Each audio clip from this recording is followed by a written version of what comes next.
What's up, everybody? You got Prophecy at sunofhollywood.com. What's going down? Happy holidays. Hope y'all had a great Thanksgiving and are preparing for the holiday season coming up. And we are here with Mr. Damion Young, a.k.a. Damizza, and he's got a book coming out called Guilty by Association that we're going to be talking about, as well as his involvements with the hip-hop industry, his involvements with the careers of Eminem, Jay-Z, Snoop, and possibly we might be discussing someone who just gave birth to twins not too long ago with Nick Cannon, Miss Mariah Carey. But we'll all see how Damion feels about whether or not he wants to divulge in his personals. But what's up, Damion? Thanks for joining us, bro. What's going down, man? Nothing, man. Like you said, enjoying the holiday. Just coming off of that, and Grandma had a great Thanksgiving, dinner and all that. And spent some time with the fam bam, and that was great. Nice, bro. Nice. So actually right now I was listening to a track that Big Omeezy has on his album. I did the outro for his album. It's really cool. I was just really excited about that. Nice. Yeah, it's always good to listen to your finished products and have that that pride that comes in expression through your musical art. You know what I mean? Well, that's what the whole book is about the passion. Because, I mean, that's what I feel is missing in music today, or just in society today, is the passion for it. I mean, for anything. I mean, 9/11 happened, or a terrorist state, or whatever the heck going on. And, people just don't act like that anymore. This is about a lot of people having a lot of fun, a really cool time in hip-hop, and it was with a passion, and it came from a fan's point of view.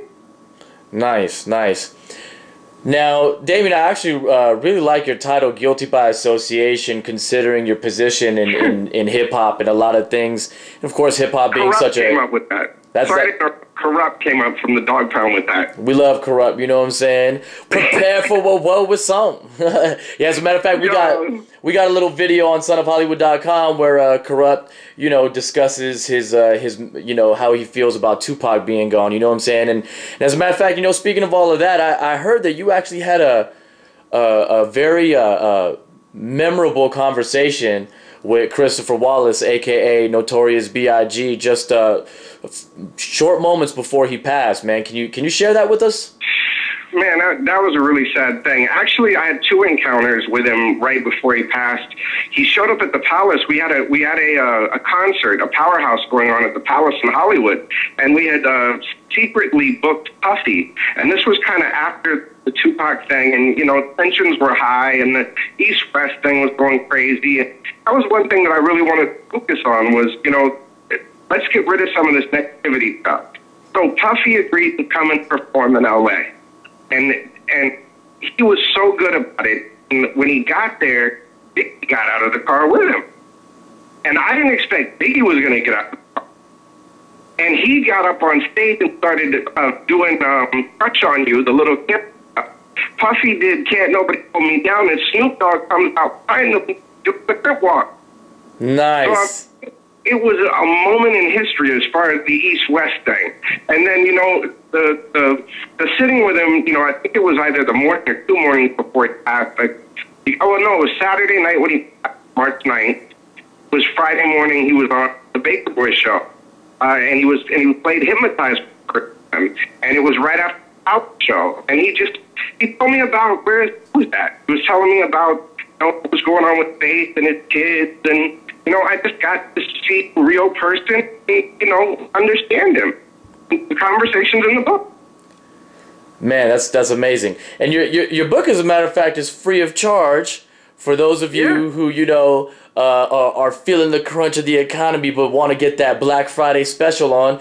Ain't nothing better than damizzabook.com. You can visit his website, DAM as in Mary IZZA book.com, and you can not purchase but actually obtain your own copy of Guilty by Association free of charge, because Damion over here just wants to share with the world what he feels the world should know about his involvements with hip hop. Well, it was never about the money. Do you know what I mean? And then when it turned into, and you brought up the Mariah Carey thing, so let's address it. It's the elephant in the room. What's up, Mariah? Congratulations, your babies are beautiful. Yo, really, congratulations. She has been the most gracious person even about this. I mean, she wanted the opportunity to read the chapter. She wanted to know what I said. And she read it, and she was so cool as to even, she gave me suggestions to make, like, the stories even better. Like, She was basically giving you license and a green light to go ahead and, you can talk about these things. Well, I mean, there was no problem with the chapter, and the lawyers still were doing their thing, and it just was what it was. But it never was about the money, and that's what it got to be about: money and lawyers. And that's totally not what I set out to do. I meant to share with their fans of the music the passion and the dreams of a person's ride, and the great things that happen when you believe in it and really push for it. And when it's not about the money and the lawyers taking the money, you know what I'm saying? Nah, but you know what? What was so cool about her, and just as a testament to her, is no matter what was said in the tabloid, she still wanted to hear from my mouth what it was. That's awesome. You know what I mean? That's awesome. And she would have just been like, I'm going to sue you. Right. You know what I mean? Right. But she still just said, you know what? Let me just see what you said, and then we're cool. And props to Mariah, man, because, that takes strength of heart and character to be willing to just be open with stuff. And, if things said, as long as they're the truth, just be like, hey, that's how it went down, and not be mad at it. And that's cool, man. That's, she's a superstar. That's why to this day, I love that woman so much, because I have so much respect for her as a person, as an artist. And when you read the chapter, you'll get our relationship and how everything happened and all of that kind of stuff. But it's, it's just a testament to what a good person is. That's awesome, man.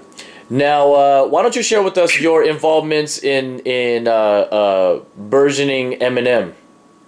Oh, dude, so one night, well, really, the story's in the book. I can't give you this story. That's right. You know what I'm saying? Hey, even though it's free, they still got to go get their copy. So you know what I'm saying? In the book, you're going to be talking about your involvements with M, with J, with Snoop. Is there anything you can share with that, real brief, about those three? Okay, the whole Eminem thing started with Dr. Dre calling me and saying, you need to come by my house now. And I'm like, what do you talk about now? Like, I know where you live? And he's like, here's my address, come to my house now. I come to his house, walk in this room, and he's got a G-Plus console in a den. And a G-Plus console is one of the biggest mixing boards you can find, and it's sitting in this guy's den. And in the booth is this little white guy. And he looks over at me and he goes, what do you think? And hi, my name is what? And then we had a conversation about it, and the rest is in the book. That's awesome, man. That sounds pretty sick right there. It's like taking a journey through moments that nobody knows about that led to all these things, Yeah, but that's what I set out for it to be. I want you to know what it was like standing in the room when "Hi, My Name Is" was recorded. Sick. Super sick. Or what Biggie's thoughts were, right before he passed. This guy loved the West Coast.